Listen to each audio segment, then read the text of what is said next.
La construction sur cette église au cœur de la ville de Kingston a été finie en 1852, juste quelques années après la mort de Chopin.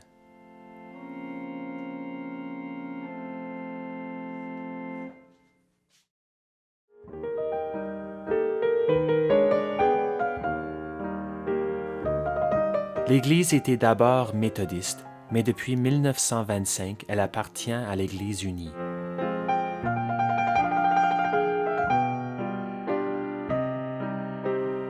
Aujourd'hui, elle s'appelle Sydenham Street United Church, mais elle est aussi un centre culturel nommé The Spire.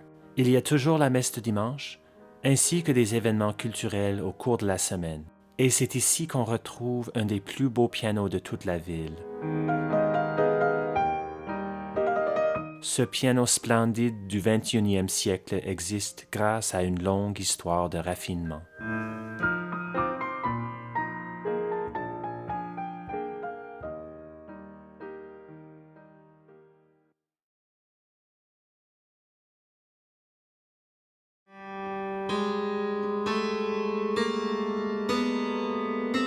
Avant le piano, on avait le clavecin, un instrument associé surtout avec la musique baroque.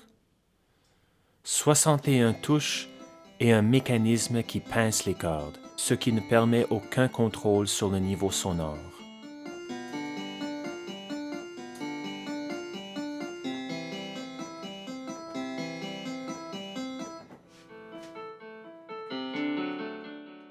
Le piano est inventé au début du 18e siècle. Il est plus ou moins un clavecin qui utilise des marteaux qui frappent les cordes et qui permettent des nuances. On dit que Beethoven, qui composait au piano et qui jouait avec vigueur, brisait souvent les cordes.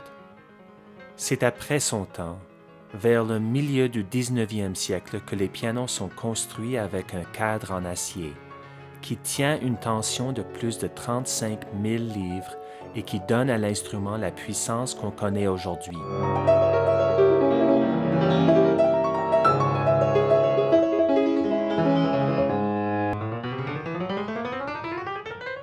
Les cordes sont plus fortes et le nombre de touches monte.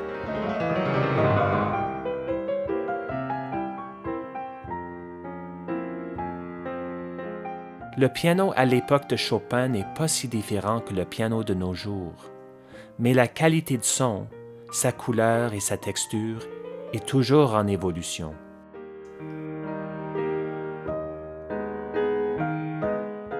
La compagnie Yamaha, fondée au début du 20e siècle, servait le marché japonais à une époque où la musique classique européenne était à la mode.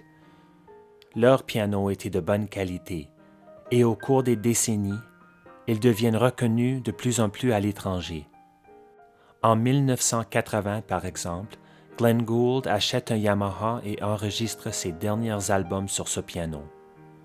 Aujourd'hui, Yamaha est une des marques les plus prestigieuses.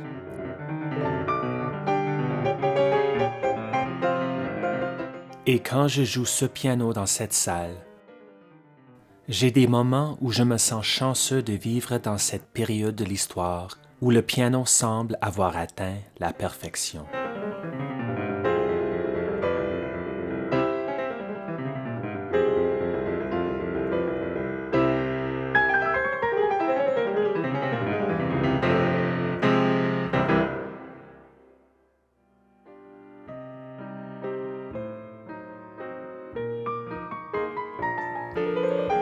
Vous venez d'entendre des extraits de Bach, de Beethoven et surtout de Chopin.